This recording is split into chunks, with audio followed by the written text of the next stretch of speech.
I'd like to talk about not only how do we resist, but actually something a little bit more basic, which is what is resistance? And for me, and for the people that I've been part of revolutions with, for me really it is a collective voice, and it's a universal spirit that resides within each of us and binds us to each other in a common struggle. And that spirit of resistance, that spirit of revolution, can be touched and can be experienced. Seeing today how every young, old person who has not experienced a revolution can see it exactly for what it is. Its beauty, its collectivity, and that it's not just a hatred for the injustices. It's a common love and affection for humanity. And those two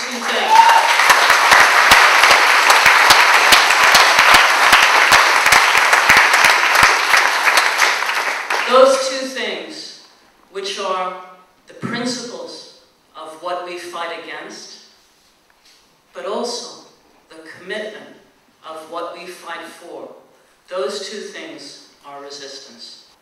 I was writing about the Palestinian Revolution about 30 years ago, and the questions that are debated by Palestinians today are the same as they ever were: how to organize, how to mobilize, and how to unify. There remains a constant sense of emergencies, but Palestinians with long memories agree we are at a low point of our resistance. This is last October. Exactly 60 years ago, Palestinians were at the similar stage of social and political fragmentation brought about by the defeat and the dispossession that followed the Nakba in 1948. Without a country or the protection of a sovereign state, we were confronting on the one hand Israel, and on the other the Arab regimes. Between them, they control every aspect of our social and civic lives, as well as our physical space. In 1955, a young Palestinian writer, Hassan Kanafani, moved to Kuwait from Syria, where he had been a teacher at a school set up for refugees by the United Nations, after himself being expelled from Palestine with his family in 1948. He described the mood that's 60 years ago in his diary, and he said, "The only thing we know is that tomorrow will be no better than today, and that we are waiting on a shore, yearning for a boat that will never come." But what appeared, that's the end of the quote, but what appeared to Kanafani to be the collective end was in fact its extraordinary beginning. By the end of a decade, the revolution had found a language and a form. So, even a cursory history of revolutions over the past 300 years reveal three elements essential to their origins. First, all of the pamphlets, declarations, debates, and discussions issuing from different groups, different factions, to come together and begin to shape a collective, shared understanding. A call to arms, either physical or not physical, but a call to arms, the call to revolution, requires a serious appraisal of the balance of forces if enough people are to be persuaded to embark upon such an enterprise. Second, and we can see this also today, it is revolutionaries who make revolutions and not the other way around.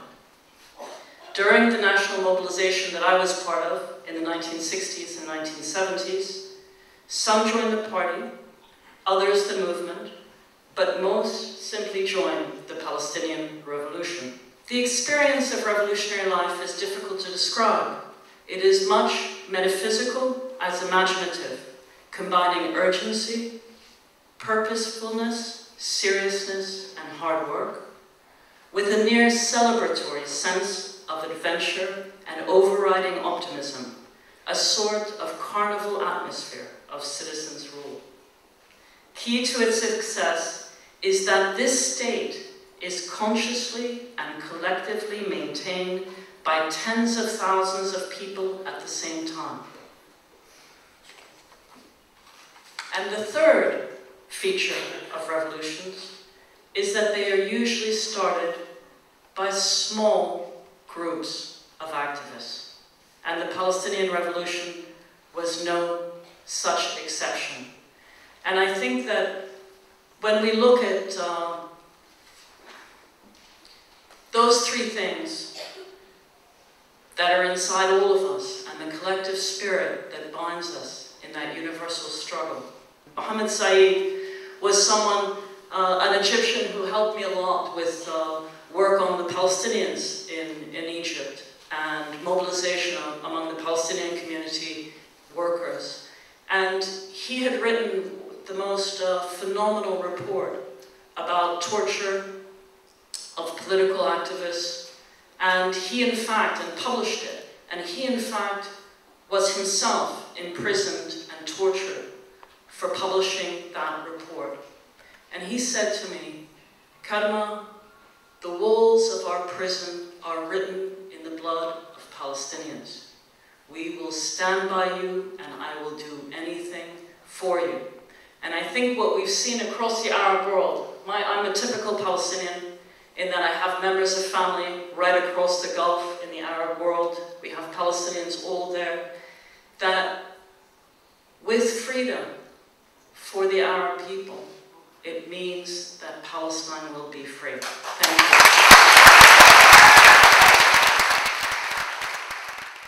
What I think the uprisings in Tunisia and Egypt that's now spreading to Yemen and Bahrain and across the Arab world have shown is that ultimately people are more powerful than governments.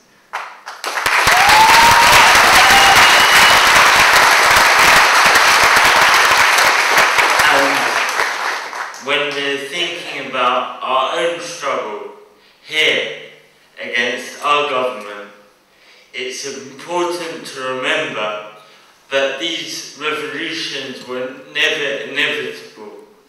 The situation seemed hopeless in Tunisia and Egypt not so long ago, only months ago. People were looking at dictators in power that they'd had in power for decades.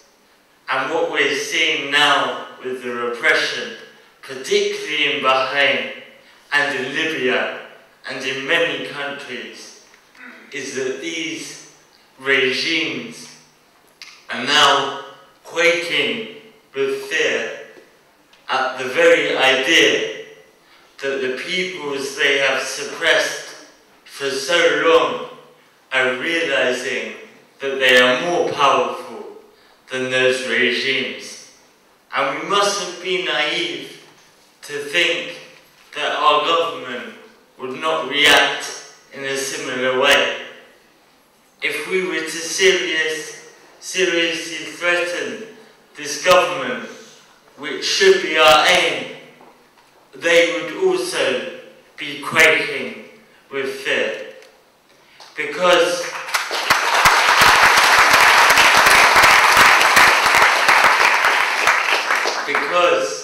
if we fight against the power, we are considered a public enemy.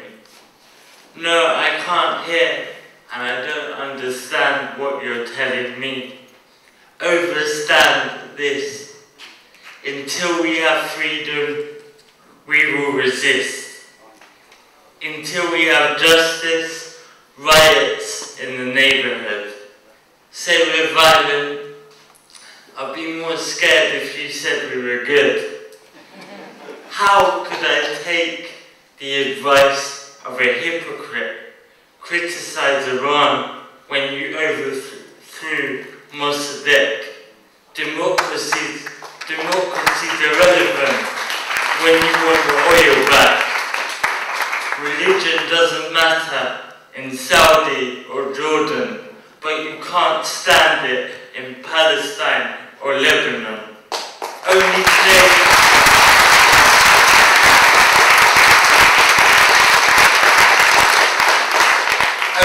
claim that you support the people after the dictator has gone. Claim that you supported the uprising in Tunisia, but Ben Ali was getting paid when his police were getting busier. Claim to uphold the Haitian elections, fail to mention the IMF and World Bank loans that will kill just as many as the unmanned drones. Why do you think kids throw stones? Who do you think named it the Green Zone? You supported Mubarak for 30 years. 30 seconds later, his name has disappeared. We